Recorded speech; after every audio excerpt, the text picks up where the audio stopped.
और मुझे ये सौभाग्य इस वजह से मिल पाया, इसे दुर्भाग्य कहिए, कि मेरे पति बीएसएफ के अंदर थे। 7 वर्ष की पोस्टिंग मैंने कश्मीर के विभिन्न इलाकों में काट करके इसको दिखा है, इस आतंकवाद के दंश को झेला है।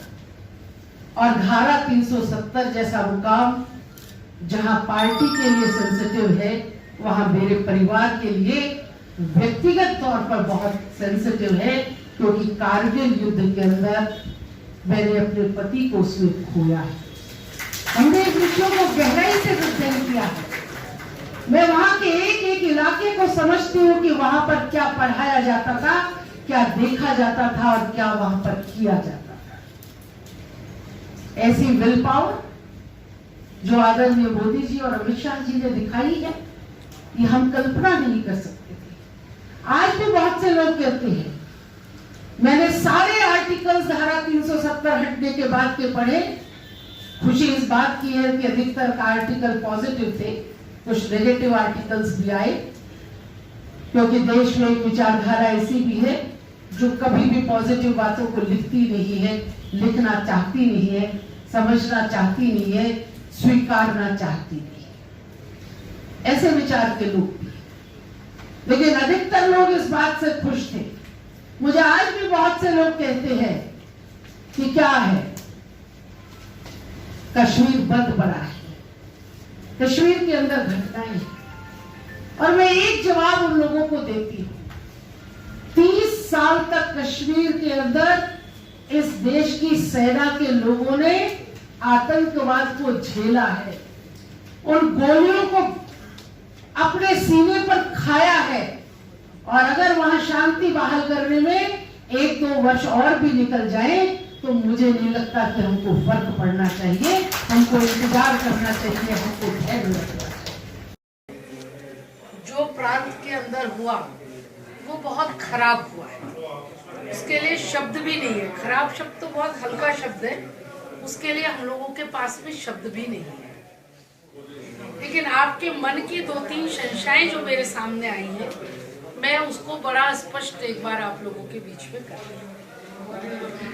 पहली बात तो जो आपने विषय रखा है, मुख्यमंत्री ने बहुत स्पष्ट रूप से बात कही है कि जो निर्दोष लोग मारे गए हैं, मुआवजा उनको ही दिया जाएगा, दंगाइयों को मुआवजा नहीं मिलेगा। इसलिए हमारे मन में ये शक और संशय नहीं होना चाहिए कि मुआवजा किसको मिलेगा। इसकी जांच हो रही है।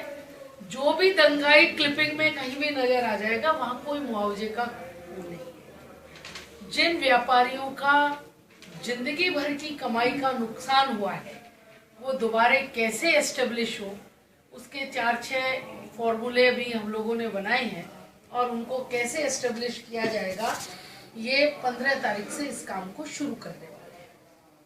और भरपाई तो कोई किसी की पूरी कर ही नहीं सकता, लेकिन जिनके बिल्कुल ही परिस्थितियां सड़क पर आ गई हैं, उनको फिर से एस्टेब्लिश करना, धीरे धीरे उनका जीवन यापन को आगे बढ़ाना, ये सरकार की और समाज की दोनों की मॉरल रिस्पॉन्सिबिलिटी भी है, जिसमें हम सब लोग मिलकर के इस काम को आगे करें। आपने मुझे राजकुमार सैनी का विषय सबके मन में एक पीड़ा का विषय बना हुआ है।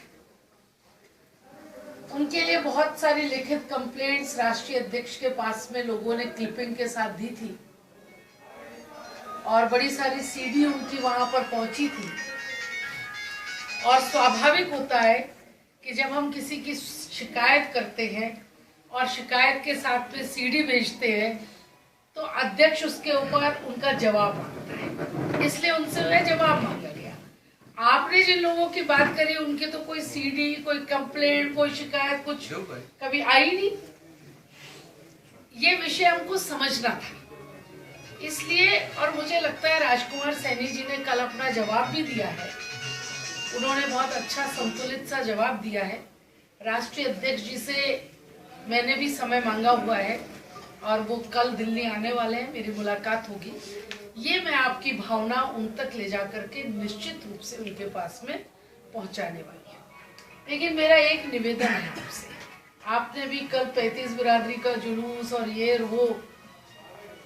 ये हरियाणा के ऊपर एक बहुत बड़ा दाग और धब्बा लग गया कि कि जो हरियाणा